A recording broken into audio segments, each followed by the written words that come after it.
Imagine sitting 30,000 feet in the air, and suddenly a passenger tries to open the airplane door.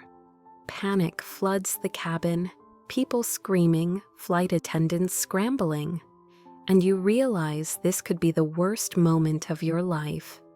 What happened next was something none of us expected. Let me tell you how this terrifying incident unfolded. Hey, I'm Claire, and I've been a flight attendant for over 5 years.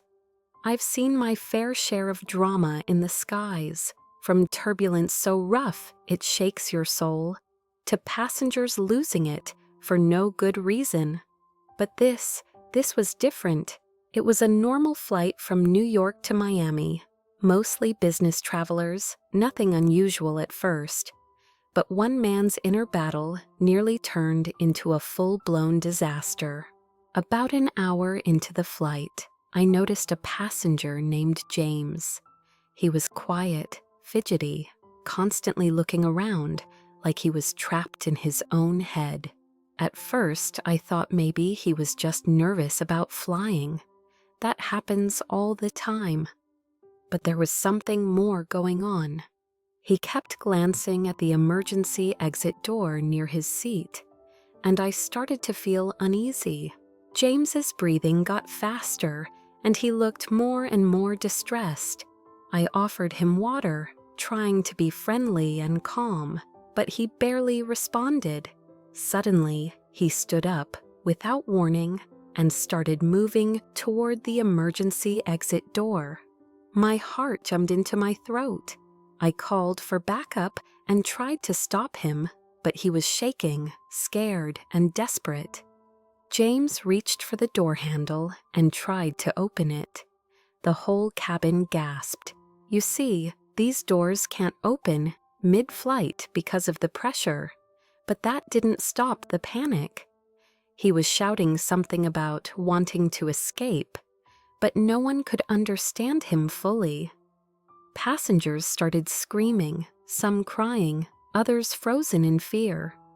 We struggled to hold him back without hurting him.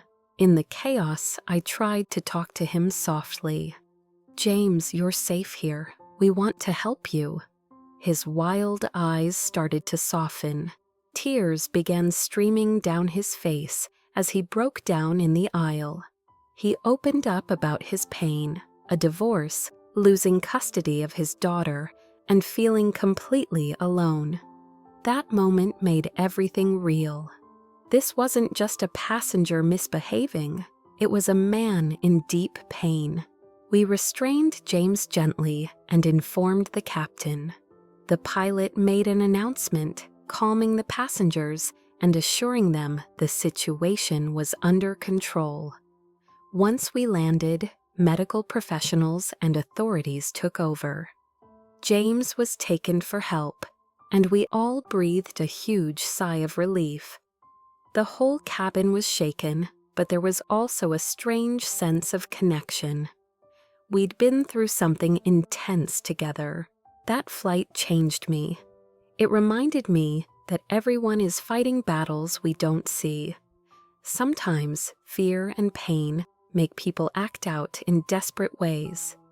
And sometimes all it takes is a little kindness, a little patience to calm a storm.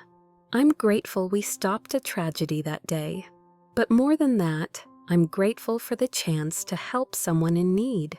So next time you're on a flight, remember, behind every stranger is a story. If you liked this story, hit subscribe, and I'll share more unbelievable experiences from the skies. Thanks for listening. Fly safe and take care of each other.